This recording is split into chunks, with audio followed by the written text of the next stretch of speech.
Nous passons maintenant à notre dernier sujet, c'est le Togo. Nous parlons de l'accord RPT-UFC qui a 10 ans, c'est le 26 mai qu'était signé cet accord historique, dit historique, entre l'Union des forces de changement de Gilles Christ Olympio, le Rassemblement du peuple togolais, qui est devenu plus tard l'Union pour la République. Cet accord a plusieurs points. J'ai devant moi un papier qui résume en gros les différents points de l'accord, mais l'idée c'est de poursuivre la politique de réconciliation dont le président Faure Gnassingbé avait parlé dans son discours à la nation le 27 avril, et donc c'était dans ce cadre que c'était un nombre de cadres de l'Union des forces de changement et du RPT se sont réunis.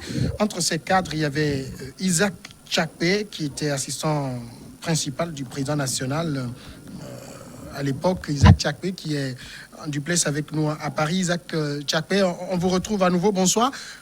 Quand aujourd'hui on évoque 10 ans de l'accord RPT-UFC, si je dois vous donner 2 minutes pour nous ramener un peu dans l'histoire de l'esprit qui a prévalu à la signature de cet accord, qu'est-ce que vous nous diriez en 2 minutes? Je dirais que cet accord n'était qu'une série de négociations entre le parti au pouvoir et l'Union des forces de changement. Série de négociations qui a commencé en 2004 à Santé-Djidjo et qui s'est poursuivie à Paris, encore à Santé-Djidjo, à Accra, à Lomé à plusieurs reprises, au décès du président. Au total, je peux dénombrer une bonne quinzaine, voire vingtaine de négociations qui se sont faites à l'abri des présidents. Et ce que je peux dire, c'est que cet accord, aujourd'hui, comme tout accord qui est fait historiquement, il faut retenir l'esprit pérenne de cet accord, c'est-à-dire décadenaser la pensée politique togolaise et substituer à une démocratie de contestation systématique, que je dirais démocratie d'éructation, démocratie de tréteau, à une démocratie du consensus, démocratie de compromis, démocratie de négociation. Car à terme, ce que nous voulons, c'est de créer les conditions de vivre ensemble et de faire en sorte que l'alternance, quand elle arrive, ou quand les conditions se présentent dans un scrutin, que la partie qui perd puisse accepter de manière fair play, sportivement, qu'elle a perdu. Donc c'est toute la démarche dans laquelle nous nous sommes inscrits, même si aujourd'hui, cet accord, je dis historiquement, il demeure, son esprit demeure. Il s'agit de continuer par négocier, il s'agit de continuer par approcher ceux qui étaient nos adversaires irrésolus, de décristalliser les méfiances, de faire en sorte que demain, l'alternance ne soit pas comprise comme la revanche d'une partie sur une autre. Voilà ce que je peux dire très rapidement. D'accord, vous l'avez rappelé, on comprend donc très aisément que ce qui avait été signé le 26 mai, ici on se rappelle Gilles Christ Olympio et Sosoli Toki qui apposaient leur signature sur le document à l'hôtel Ibis à l'époque, c'était juste la face visible de l'iceberg. Il y a eu une quinzaine de séances de négociation en amont. Aujourd'hui, quel bilan vous tirez? Est-ce que vous pensez, comme le disent certains, que ça n'a été que perte et profit? Non, pas du tout. Comme toute œuvre humaine, elle est à parfaire. Ce que je considère dans un premier temps, c'est qu'elle nous a permis quand même d'approcher le rassemblement du peuple togolais, unir aujourd'hui. Ça nous a permis de faire des compromis, de nous connaître, de changer nos identités politiques qui étaient figées. Ça nous a permis de changer notre représentation de l'adversaire. Au Togo, l'adversaire est conçu non pas comme un adversaire politique, un autre, mais comme un ennemi qu'il faut détruire. Ce que ça nous a permis aujourd'hui, en ayant ce courage politique, ce charisme de conviction des deux chefs de parti, ça permet aujourd'hui de faire en sorte que nous puissions vivre ensemble et que, à force, dans la durée, le rassemblement unir pourrait accepter un jour, si l'Union des forces de changement, avec le travail qu'il fait aujourd'hui dans son sein de refondation, de reformation de ces cadres, demain de pouvoir compétir à M égal et qu'on n'assiste plus à ces drames qui se déroulent dans notre pays après des processus électoraux, des contestations. Nous n'avons en général pas d'hommes dans les bureaux de vote. Donc, nous préparons, c'est une culture de la négociation, une tactique, une stratégie du compromis qui permettra que les gens qui sont en face, n'oubliez pas, et ça fait quand même un régime qui a de l'expertise, qui a des hommes, hein, un régime qui a duré, et nous sommes obligés de composer, de changer. Je finirai très rapidement mon propos par cette phrase un peu tirée de la sagesse togolaise. On dit que quand quelqu'un a quelque chose autour du pagne, ce n'est pas facile de le lui enlever. A fortiori, si cette personne est beaucoup plus forte que vous, et encore, comme on dit chez nous, si la personne est un roi. Et nous, les Kotona, mais il y en a tout non. Excusez-moi si je le dis, mais je fais la transcription littérale. Ça demande un peu de trafic. C'est Mongo Betty, vous permettez que je finisse, Mongo Betty qui disait dans son roman Ville cruelle, publié sous le nom de Ezaboto, le héros dit à son neveu, fils, si tu n'as pas la force, essaie de ruser. En politique, ça s'appelle simplement du compromis, ça s'appelle de la tactique, ça s'appelle s'adapter aux circonstances. C'est ce que nous ne savons pas faire au Togo et que nous sommes en train d'apprendre à faire. D'accord, on va approfondir cela tout à l'heure. Firmin Tekou, je vais poser cette question très simplement. Hein. Si l'accord RPT-UFC n'avait pas existé, est-ce qu'il fallait l'inventer? Oui, il fallait l'inventer parce qu'à l'époque, c'était toujours un parti qui est au pouvoir, qui était tellement décrié, et en face, il y avait une opposition historique. Donc, il fallait mettre en place une convention pour décrisper l'atmosphère qui était tellement tendue et asseoir le pays sur de nouvelles bases qui l'engageraient sur la voie de développement. Je pense que l'accord RPT-UFC a eu sa raison d'être et c'est une bonne chose, sauf que on n'a pas les résultats escomptés aujourd'hui. Bon, la responsabilité, elle est partagée, hein. Elle est aussi du côté du pouvoir que du côté de J-Christ Olympique ou de l'UFC. Mais quand je vois sur votre écran, je vois accord RPT-UFC. Aujourd'hui, vous voyez, on ne parle plus de RPT, mais on parle de UNI. Oui. Mais on a gardé UFC. Pourquoi? Parce que c'est pour dire seulement que le RPT a évolué, mais l'UFC n'a pas évolué. Le RPT, Faure Gnassingbé, en 2010, faisait 5 ans au pouvoir. En 2020, aujourd'hui, Faure Gnassingbé fait 15 ans au pouvoir. Vous imaginez? Donc, de 2010-2012, on a créé UNI. Donc, RPT s'est rénové, s'est restructuré et est devenu UNI. Et il y a aujourd'hui des nouveaux venus qu'on voit dans le RPT, dans le système. Donc, le système a fondamentalement évolué et s'adapte aux réalités modernes. Mais le parti de J-Christ Olympio n'a pas évolué. On ne voit que c'est, excusez-moi, ces vieilles gens, des gens qu'on connaissait déjà. Il n'y a pas de nouveaux venus. Donc, le parti ne s'adapte pas à la réalité moderne. C'est toujours les anciens qu'on a toujours. Et puis le parti est redevenu un parti famille. Un parti famille où le parti ne s'ouvre pas. On n'arrive pas à construire un parti politique digne, capable de s'inspirer des règles démocratiques. Alors qu'au niveau de l'UNI, c'est ce qui se fait quotidiennement. Isaac Tchakwe aura le temps tout de suite de réagir à ça, mais Pasteur Edo, quand on a suivi Isaac Tchakwe tout à l'heure, l'esprit de l'accord RPT-UFC, cet esprit de réconciliation, cet esprit d'en finir avec cette inimitié constante et permanente qui caractérisait la politique togolaise, c'était à saluer quand même. Non, personne ne peut être contre l'apaisement social, puisque c'est l'esprit. On connaît la position de l'UFC à l'époque. Hein, il suffit qu'on annonce la venue de J-Christ Olympio. C'est devenu vaudou. C'est devenu... c'est la peur dans le cas d'en face. Et tout le pays est en ébullition. Hein, à la frontière, à Plaou, dans la ville, hein, tout est mobilisé. Même, c'est pour dire, c'est comme s'il y a... parce que c'était un état d'urgence, hein, où vraiment on mobilise les chars un peu partout. C'était ça quand on annonce la venue de J-Christ Olympio. Ben si... un temps soit peu, il a fallu cet accord pour aller à l'apaisement et la réconciliation nationale. Moi, pasteur, je ne peux que saluer cela. Mais sauf que les résultats n'ont pas vraiment suivi. Et c'est ça. Puisqu'aujourd'hui, l'accord est parti pour durer combien de temps? Je ne sais pas si on l'a marqué, l'accord est parti pour durer combien de temps? Aujourd'hui, l'accord a 10 ans.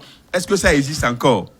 Bon, je pense qu'Isaac Tchapé l'a dit. Quel est- L'esprit de l'accord est là. Que retenir de l'accord? L'esprit est là, puisque quand vous prenez aujourd'hui, aucun membre de l'UFC n'est au gouvernement. Oui.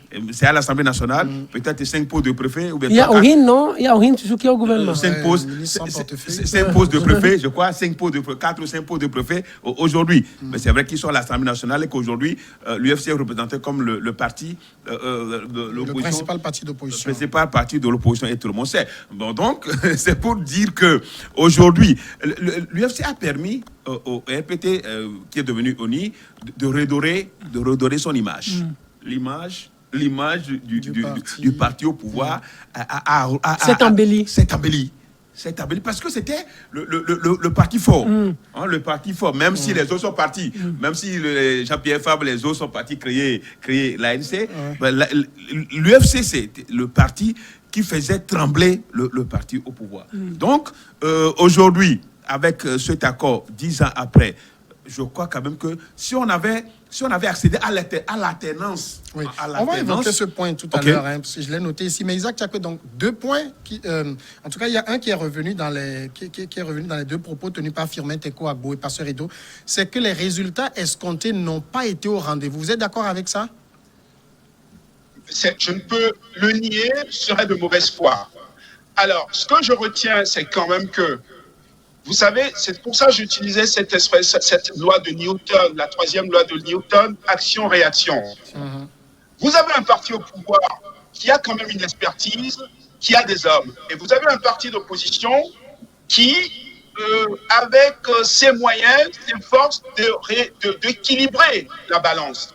Donc, vous ne pouvez pas demander, au bout de 10 ans, d'avoir des hommes aussi compétents, d'avoir la capacité d'arracher le pouvoir à unir. Sans compter que toute personne dans une situation peut persévérer dans cet état. C'est pour ça que je parle d'esprit et c'est pour ça que j'évoque notre démarche de long terme qui aujourd'hui consiste à prendre en compte toutes les remarques, les difficultés, les pesanteurs, les insuffisances de notre côté. Je ne battrai pas ma coulpe sur la poitrine d'unir, ni en votre présence aujourd'hui sur ce plateau. C'est en interne que je battrai la coulpe avec mes camarades de parti. Nous faisons le bilan constant. Nous avons conscience des insuffisances. Nous avons conscience des difficultés, des efforts encore à fournir pour arriver. Mais je prends le pari. Je prends le pari que quand j'observe la scène politique, je prends le pari que nous sommes le parti aujourd'hui qui avons le côté et la vie de pouvoir accéder au pouvoir, le pouvoir des... Ce qui nous manque aujourd'hui, c'est de faire les cadres qui puissent rivaliser et qui puissent compétir à armes égales avec le parti au pouvoir. Ce n'est pas la volonté qui manque, ce ne sont pas les manques, mais c'est aujourd'hui la capacité d'absorption que nous sommes en train de construire. Je voudrais finir pour répondre à mission à Firmin Teko Agbo. Je battrai en bouche cette idée que le parti UFC sera un parti familial. Quand vous dénombrez les responsables de ce parti, dont moi, je n'ai pas de lien de famille avec Gilles-Christ Olympio. André Johnson n'a pas de famille, qui est cadre éminent du parti, n'a pas de lien de famille avec Gilles-Christ Olympio. Elia Torin, qui est le 2e président du parti, n'a pas de lien de famille avec Gilles-Christ Olympio. Dès lors que les attributions de postes se font sur des compétences et qu'elles ne sont pas fruits de népotisme, et donc Romao qui aujourd'hui est un des grands vues, il n'est pas de la famille. Donc cette idée la battre en brèche. D'accord.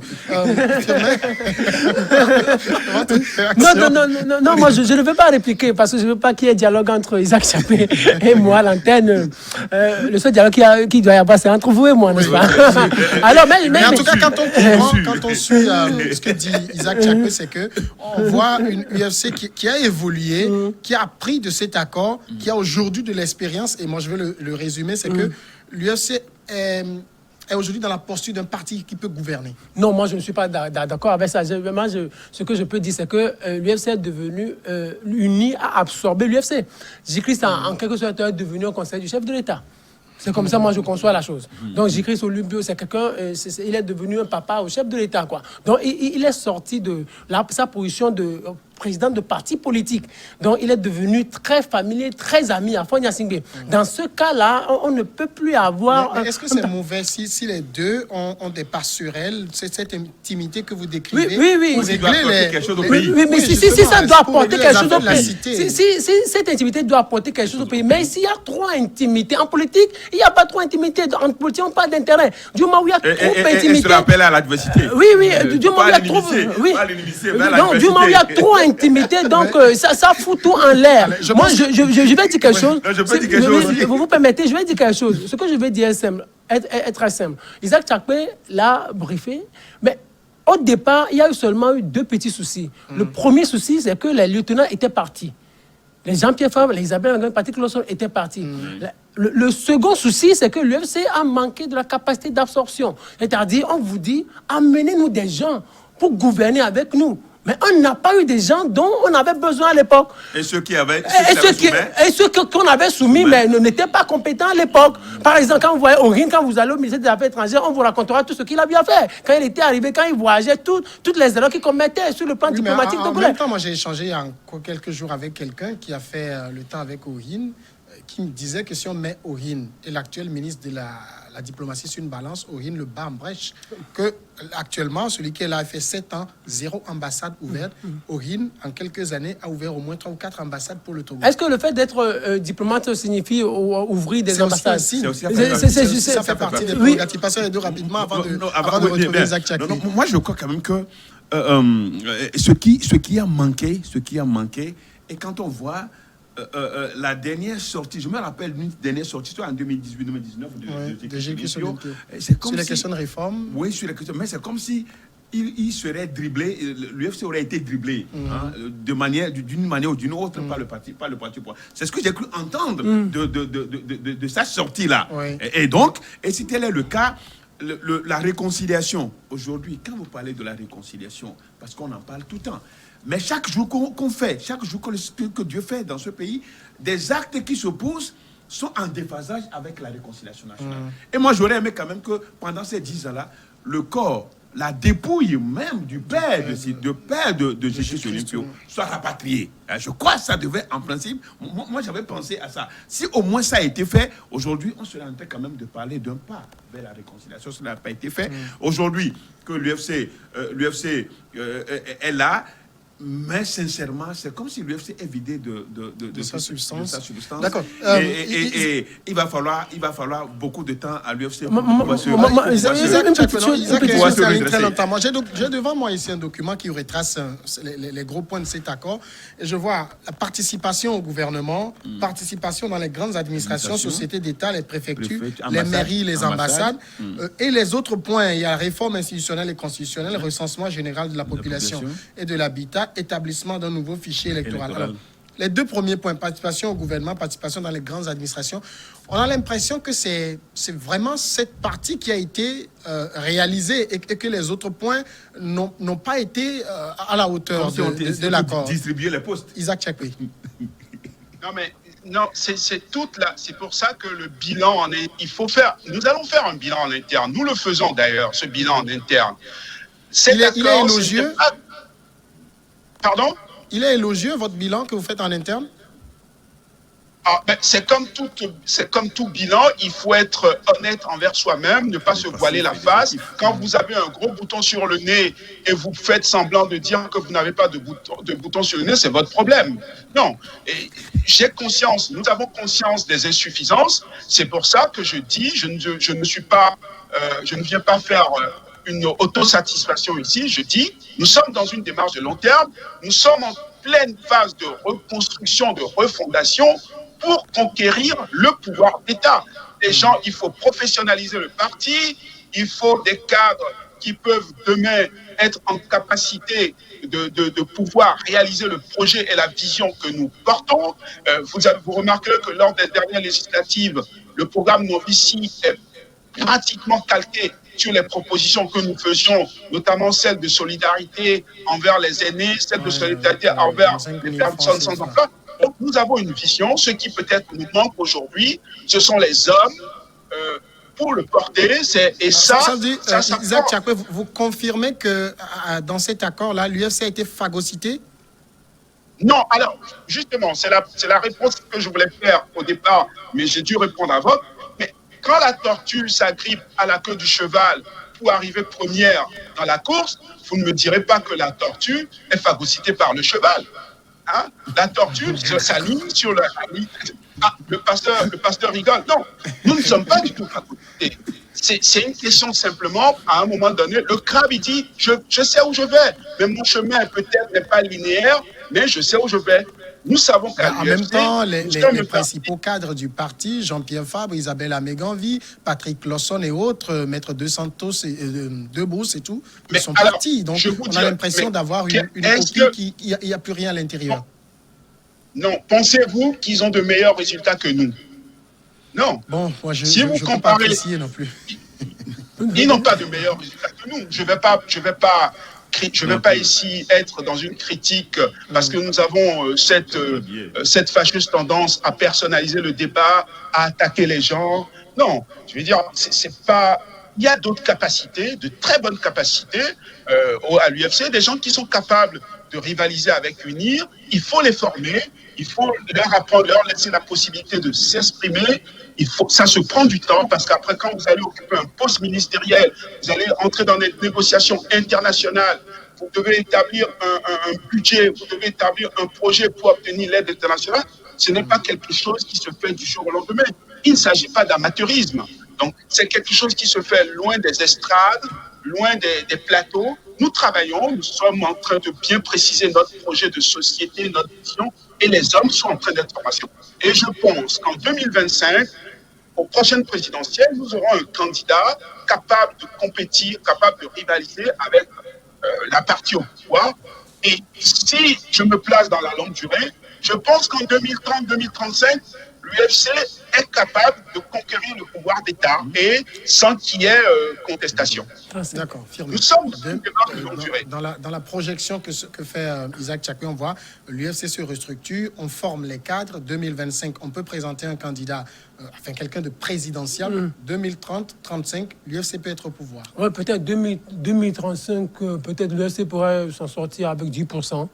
2035 comme ça, mais avec maintenant, dans cette posture, il sera difficile à l'UFC d'avoir 10% en 2025 et 7% en 2030, parce que le système qui est là, ça fait déjà plus de 50 ans, le système est bien assis. Mais rappelez que quoi que Isaac Tchakwe puisse dire, l'UFC n'a plus rien. Il lui faut des moyens, il lui faut des cadres, des moyens, il lui faut de l'énergie pour pouvoir se restructurer et devenir un parti capable de conquérir le pouvoir d'État. Mais l'UFC n'est pas encore à ce stade. Il lui faut même 10 ans, 15 ans. Je pense que c'est même peu. Maintenant, c'est pour dire quelque chose par rapport à ce que le pasteur Edo, comme il disait, quand J-Christ Olympio dit, c'est comme il aurait été dribblé. Mais attendez, le RPT fait de la politique. Le RPT ne s'amuse pas. Quand, au moment de la signature de l'accord, on se rend compte que notre adversaire il est puissant. Et après, des jours après, on se rend compte que l'adversaire n'a plus rien. Alors, mais nous sommes en politique. Maintenant, la manière dont la considération que nous lui donnions, nous n'allons plus lui donner cette considération. Au moment où notre adversaire... Il faut écraser l'adversaire. Oui, c'est en politique. On écrase l'adversaire. C'est en politique. Quand vous imaginez, on nous amène des gens qu'on ne connaît pas, des gens qui on envoie à la chaîne ou devant les caméras publiques pour lire le communiqué du Conseil des ministres et qui n'arrive pas à faire une bonne lecture, quelle considération voulez-vous qu'on donne à ce parti-là? Quelle considération? Donc, le RPT, ce n'est pas pour déjouer le RPT, mais le RPT fait de la politique. Au contraire, au niveau de l'UFC, c'était de l'amateurisme politique pur. Pasteur Edo. Oui, non, je crois quand même Parlons maintenant de l'avenir. Non, l'avenir, il faut avoir le courage de le dire. L'avenir de l'UFC...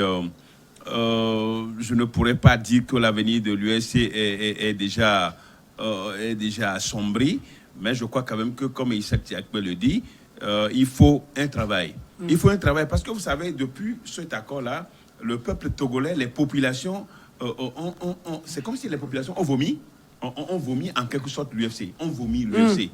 on vomit l'UFC. Ça, il faut avoir le courage de dire. C'est dans certaines régions, dans certaines contrées où on voit l'UFC. Et ça, il faut avoir... Et puisque l'ANC l'a englouti. L'ANC a englouti l'UFC. Et finalement... Bon, l'ANC qui fait aussi naufrage. Hein, non, qui fait aussi naufrage, je n'en sais pas trop. Mais je n'en sais pas trop. Mais ce que je dis, c'est qu'il va falloir beaucoup de temps.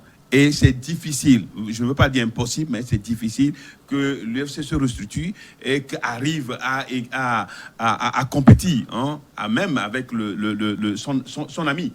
Son ami d'hier, c'est pas son ami d'hier, c'est lui. Enfin, je parle dans le cadre de cet accord, son allié. Voilà, son allié d'hier, ça va être difficile. Le RPT a su tirer les peines du jeu. Hein.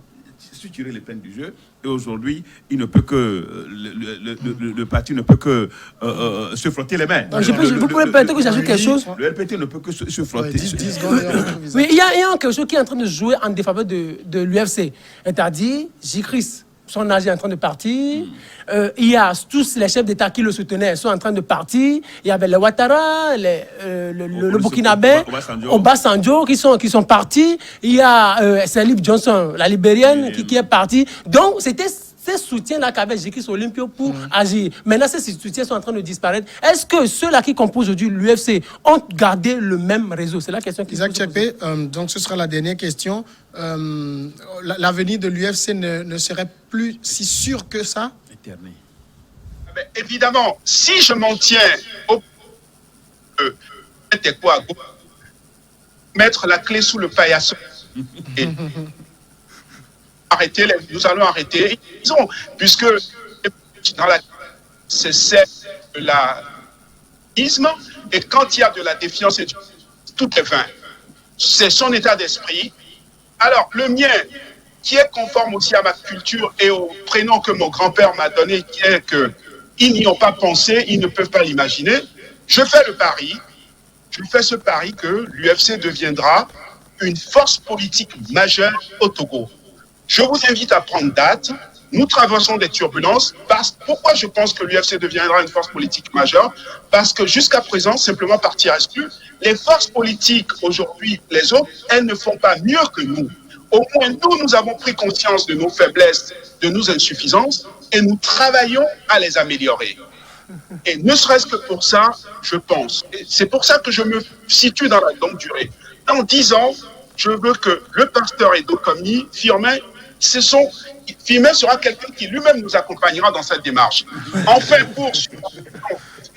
sur la question que nous avons été commis, évidemment, les marchands d'illusions, les faux prophètes, ils font recette.